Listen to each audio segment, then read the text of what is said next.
Hi friends. അപ്പോൾ ഇത് കുറച്ച് സിനിമാ സംസാരമാണ്. കുറച്ച് കാര്യങ്ങൾ സംസാരിക്കുന്നുണ്ട്. ഒന്ന് രണ്ട് കാര്യങ്ങളില്ല, ഒരു നാലഞ്ച് കാര്യങ്ങളുണ്ട്. അപ്പോൾ സംസാരിക്കാൻ തുടങ്ങാം. നമുക്ക് ആദ്യമായിട്ട് സംസാരിക്കാനുള്ളത്, ഇന്നലെ തന്നെ ഛോട്ടാ മുംബൈ റിലീസായിട്ടുണ്ട്. അപ്പം നല്ല രീതിയിലുള്ള പ്രതികരണങ്ങളാണ് എല്ലായിടത്തു നിന്നും വരുന്നത്. ഫാൻസുകാരൊക്കെ നല്ല അഭിപ്രായമാണ് സിനിമയ്ക്ക് പറയുന്നത്. സിനിമയെക്കുറിച്ച് അഭിപ്രായം പറയേണ്ട ആവശ്യമില്ല, കാരണം സിനിമ ഓൾറെഡി ഇറങ്ങി, എല്ലാവർക്കും അറിയാവുന്ന സിനിമയാണ്. അപ്പോൾ ആ സിനിമയുടെ ഒരു 4K ആയിട്ട് എഡിറ്റ് ചെയ്തൊരു പ്രിന്റ്, അതാണ് അവർ ഇപ്പോൾ റിലീസ് ചെയ്തിരിക്കുന്നത്. അതായത് ഇപ്പം അതാണ് ഒരു ട്രെൻഡ്. എന്നുവെച്ചാൽ മോഹൻലാലിനൊരു പ്രത്യേകതയുണ്ട്. റിലീസ് ചെയ്ത എല്ലാ റിലീസ് ചെയ്ത സിനിമകളും പ്രോഫിറ്റിൽ അവസാനിപ്പിച്ച ഒരു നായകൻ എന്ന് പറയുന്നത് മോഹൻലാലാണ്. കാരണം പുള്ളിയുടെ ഫാൻസ് മാത്രം സിനിമ കണ്ടാൽ മതി ആ സിനിമ പ്രോഫിറ്റിലോട്ട് എത്താൻ. എന്നാൽ അത് മമ്മൂട്ടി എന്ന് പറയുന്ന നടനിലോട്ട് എത്തുമ്പോഴത്തേക്കും അങ്ങനെ റിലീസ് ചെയ്യുന്ന സിനിമകളൊന്നും ഫാൻസുകാർക്ക് പോലും വേണ്ടാത്ത സിനിമകളാണ്. നല്ല സിനിമകൾ ഇറങ്ങിയിട്ടുണ്ട്, വലിയേട്ടൻ, അതൊക്കെ നല്ല സിനിമയായിരുന്നു. പക്ഷേ അതുപോലും ഫാൻസുകാർ തിരിഞ്ഞു നോക്കിയിട്ടില്ല. 1 കോടി രൂപ പോലും തികയ്ക്കാതെയാണ് കേരള ബോക്സ് ഓഫീസിൽ നിന്നും വലിയേട്ടൻ്റെ റിലീസ് കടന്നുപോയത്. എനിക്ക് വലിയേട്ടൻ എന്ന് പറഞ്ഞ സിനിമ നല്ല ഇഷ്ടമുള്ള സിനിമയാണ്. പക്ഷേ എനിക്ക് പോലും അത് തിയേറ്ററിൽ പോയി കാണണമെന്ന് എനിക്കും തോന്നിയിട്ടില്ല, അതായത് റിലീസ്. കാരണം ഞാൻ അത് ഇഷ്ടംപോലെ പ്രാവശ്യം കണ്ടതാണ്. ഞാൻ റിലീസ് സിനിമകളൊന്നും തിയേറ്ററിൽ പോയി കാണാത്ത ആളാണ്, അത് ഞാൻ പറയാം. അത് ഒരു റിലീസായ സിനിമകളും ഞാൻ തിയേറ്ററിൽ പോയി കണ്ടിട്ടില്ല. അപ്പം അത് പറഞ്ഞുകൊണ്ട് തന്നെ തുടങ്ങാം. അതുകൊണ്ട് തന്നെ ഛോട്ടാ മുംബൈക്ക് സത്യം പറഞ്ഞാൽ മോഹൻലാലിൻ്റെ റിലീസായ സിനിമകളിൽ വെച്ചിട്ട് എനിക്ക് തോന്നുന്നത് ഇതിൽ ആ സിനിമകളിലെല്ലാം മികച്ച ഒരു സിനിമ, റിലീസ് ചെയ്തതിൽ മികച്ച ഒരു സിനിമ എന്ന് പറയുന്നത്, അല്ലെങ്കിൽ തിയേറ്ററിൽ നമുക്ക് ആഘോഷിക്കാൻ പറ്റുന്ന സിനിമ എന്ന് പറയുന്നത് ഛോട്ടാ മുംബൈയാണ്. പക്ഷേ എനിക്ക് തോന്നുന്നില്ല ബാക്കിയുള്ള സിനിമയ്ക്ക് കിട്ടിയ സ്വീകാര്യത ഈ സിനിമയ്ക്ക് ഫാൻസുകാർ കൊടുക്കുന്നുവെന്ന്. കാരണം ആദ്യത്തെ ഷോയ്ക്ക് ആളുണ്ടായിരുന്നു, ഹൗസ്ഫുള്ളായിരുന്നു ഏരീസിലൊക്കെ. പിന്നെ സെക്കൻഡ് തേർഡ് ഷോയ്ക്കൊന്നും അത്രയ്ക്ക് ഒക്യുപ്പൻസി ഒന്നും കണ്ടില്ല. വർക്കിംഗ് ഡേ ആണ്, അത് അറിയാം. കയറി വരുമെന്ന് വിചാരിക്കുന്നു. കാരണം ഈ സിനിമ കാണാത്തവരായിട്ട് മലയാളികൾ ആരും ഇല്ല. പിന്നെ ഒരു പുതിയ അനുഭവം കിട്ടാൻ വേണ്ടി നമുക്കിപ്പോൾ ദേവദൂതനും ഇതൊക്കെ പോലെയല്ല ഈ ഛോട്ടാ മുംബൈ എന്ന് പറഞ്ഞ സിനിമ. അത്രയ്ക്ക് വലിയ ഒരു പഴക്കമുള്ള സിനിമയല്ല.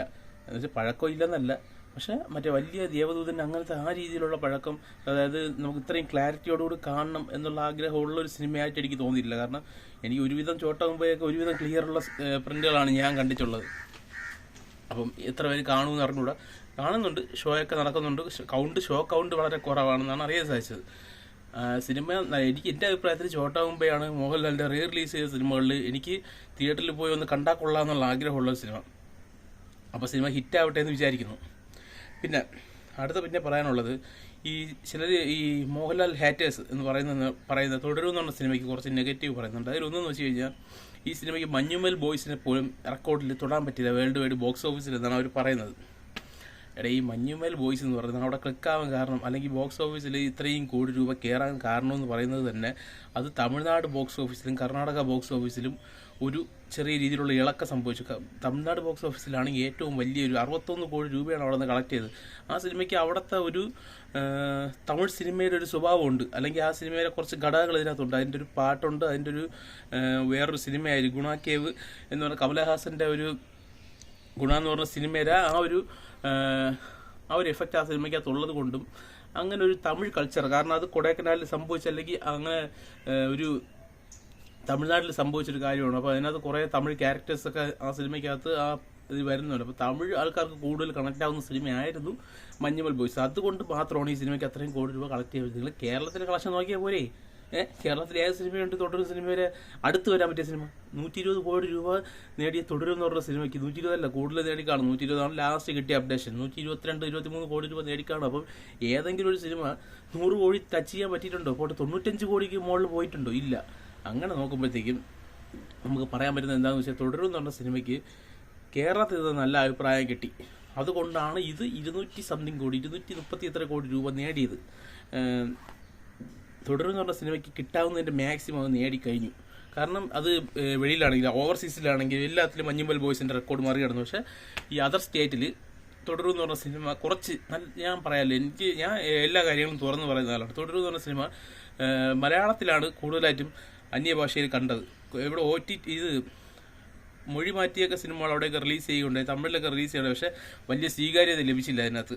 കാരണം അവർ കാണേണ്ട ഒരു മലയാളികളൊക്കെയാണ് മോഹൻലാലിൻ്റെ സിനിമ അവിടെ കാണുന്നത്. അല്ലെങ്കിൽ അതിലും അത്രയും മികച്ച സിനിമയായിരുന്നു. തുടർന്ന് പറഞ്ഞ സിനിമ മികച്ച സിനിമ അല്ലെന്നല്ല പറയുന്നത്, അതിലെന്തൊക്കെയൊക്കെ ഒരു പ്രത്യേകതയുള്ള സിനിമകളായിരിക്കണം. കാരണം ഇപ്പോൾ പുലിമുരുകൻ അതൊക്കെ ആണെങ്കിൽ ചിലപ്പോൾ അവിടെ കാണുക, കാരണം അതൊരു പ്രത്യേകതയുള്ള സിനിമയാണ്. അപ്പം നല്ല അഭിപ്രായം കൂടെ വന്നു കഴിഞ്ഞാൽ അത് കാണും ആൾക്കാർ. പക്ഷേ തുടരും എന്നുള്ള സിനിമയ്ക്ക് അവിടെ എനിക്ക് തോന്നുന്നില്ല, മലയാളത്തിലാണെങ്കിൽ 10 കോടി രൂപ ആ സംതിങ് ആണ് അവിടെ കളക്ഷൻ ലഭിച്ചത്. അതൊരു വലിയ കളക്ഷനാണ്. കാരണം തമിഴ്നാട്ടിനെ സംബന്ധിച്ചിടത്തോളം മലയാള സിനിമയ്ക്ക് കിട്ടാവുന്ന ഏറ്റവും വലിയ കളക്ഷനാണ് 10 കോടി രൂപ എന്ന് പറയുന്നത്. അത് നേടാൻ സാധിച്ചിട്ടുണ്ട്. അതുകൊണ്ട് തന്നെ അത് കഴിഞ്ഞതിന് ശേഷമാണ് ഇതിൻ്റെ തമിഴ് റീപ്രിൻ്റ് അല്ലെങ്കിൽ റിലീസ് ഇറക്കിയത്. അപ്പം അതിനത്ര സ്വീകാര്യത ലഭിച്ചില്ല, അത്രയേ ഉള്ളൂ. അല്ലാതെ അത് തമിഴിൽ ഫ്ലോപ്പായി എന്നൊന്നും പറയാൻ പറ്റില്ല. കാരണം അവിടെ മലയാളം പ്രിൻ്റ് ഓടിയിട്ടുണ്ട്, 10 കോടി രൂപയ്ക്ക് അത് കളക്ട് ചെയ്തിട്ടുണ്ട് സിനിമ. അപ്പം അതാണ് ആ കാര്യം. അപ്പോൾ നമ്മൾ പഞ്ചാബി ന്യൂസ് ചോട്ടാ മുംബൈയുടെ കാര്യവും പറഞ്ഞു, തുടരും എന്നുള്ള സിനിമയുടെ കാര്യവും പറഞ്ഞു. പിന്നെ ഒരു OTT റിലീസ് വന്നിട്ടുണ്ട്. നമ്മുടെ രജനീകാന്തൊക്കെ പണ്ട് രജനീകാന്തിൻ്റെ പടം എന്ന് പറഞ്ഞ് ബ്രാൻഡ് ചെയ്ത് ഇറക്കിയ വിഷ്ണു വിശാലിൻ്റെ സിനിമയായ സിനിമയുടെ പേരും മറന്നുപോയി. അങ്ങനെ ഒരു സിനിമ വെളി വന്നിട്ടുണ്ട്.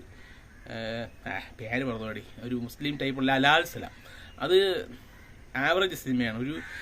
വലിയൊരു മോശം പറയാനുള്ള സിനിമയല്ല. പക്ഷെ അതൊരു രജനീകാന്ത് സിനിമ എന്നുള്ള രീതിയിൽ കാണാതിരുന്ന് കഴിഞ്ഞാൽ നല്ലൊരു സിനിമയായിട്ട് നല്ലൊരു കുഴപ്പമില്ല എന്നുള്ള രീതിയിൽ കണ്ടുവരാൻ പറ്റിയൊരു സിനിമയാണ്. അപ്പം നിങ്ങൾക്കൊന്ന് കണ്ടു നോക്കാം, അല്ലാതെ കാണാതിരിക്കാനുള്ള ഒരു സംഭവമൊന്നും അതിലില്ല. ഒരു തമിഴ് സിനിമ എന്നുള്ള സംബന്ധിച്ച് നോക്കുമ്പോഴത്തേക്ക് ആ സിനിമയ്ക്കകത്ത് നമുക്ക് വൺ ടൈം വാച്ചബിളായിട്ട് കണ്ടു തീർക്കാം എന്നുള്ള രീതിയിലുള്ള സിനിമയാണ്. അല്ലാതെ പറയത്തക്ക മോശമൊന്നും എനിക്ക് ആ സിനിമയ്ക്കകത്ത് അനുഭവപ്പെട്ടില്ല. അപ്പം ഈ 3 കാര്യങ്ങളാണ് പറയാനുള്ളത്.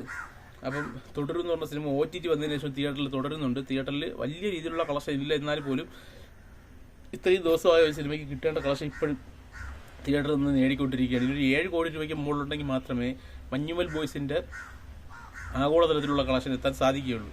അപ്പം അത് എത്തട്ടെ എന്ന് നമുക്ക് ആഗ്രഹിക്കാം, പ്രാർത്ഥിക്കാം. പിന്നെ വേറെ ഒന്നുമില്ല, ഇതൊക്കെ പറയാനുള്ളൂ. നിങ്ങളുടെ അഭിപ്രായം കമന്റ് ബോക്സിലിടാം. നന്ദി, നമസ്കാരം.